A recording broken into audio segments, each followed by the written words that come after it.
সিলেটে বন্যা পরিস্থিতি অপরিবর্তিত রয়েছে। কুশিয়ারা নদীর সবকটি পয়েন্টে পানি বৃদ্ধি পেয়েছে, তবে সুরমার এক পয়েন্টে কিছুটা কমেছে। দুপুরের পর ভারী বৃষ্টিপাত না হওয়ায় নতুন করে কোনো এলাকা প্লাবিত হয়নি। তবে গোয়াইনঘাট উপজেলা পরিষদের সাথে 7 ইউনিয়নের সড়ক যোগাযোগ এখনও বিচ্ছিন্ন রয়েছে।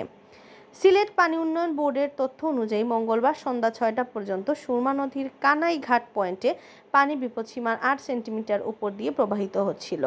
এছাড়া ধলাই ও লোভাসহ অন্যান্য নদীতেও পানি বৃদ্ধি অব্যাহত রয়েছে।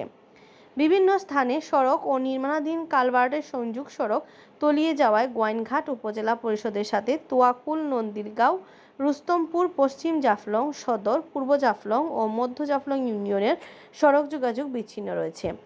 জরুরি কাজে উপজেলা সদরে যেতে হলে এইসব এলাকার লোকজনকে এখন যোগাযোগের মাধ্যম হিসেবে নৌকা ব্যবহার করতে হচ্ছে।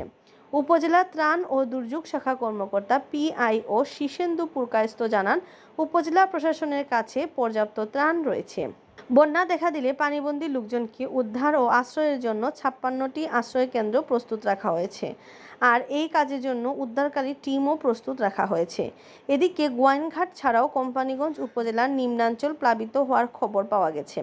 বিভিন্ন এলাকার গ্রামীণ সড়ক পানিতে তলিয়ে গেছে। ইতোমধ্যে উপজেলার পূর্ব ও পশ্চিম ইসলামপুর, উত্তর ও দক্ষিণ রনিখাই, তেলিখাল ও ইসাকলস ইউনিয়ন নিম্নাঞ্চল পানি উঠেছে। এদিকে গোয়াইনঘাটের বন্যা পরিস্থিতি অপরিবর্তিত রয়েছে। উপজেলার সাথে 5 ইউপি সড়কের যোগাযোগ এখনও বিচ্ছিন্ন রয়েছে। একই অবস্থা কোম্পানীগঞ্জ উপজেলার।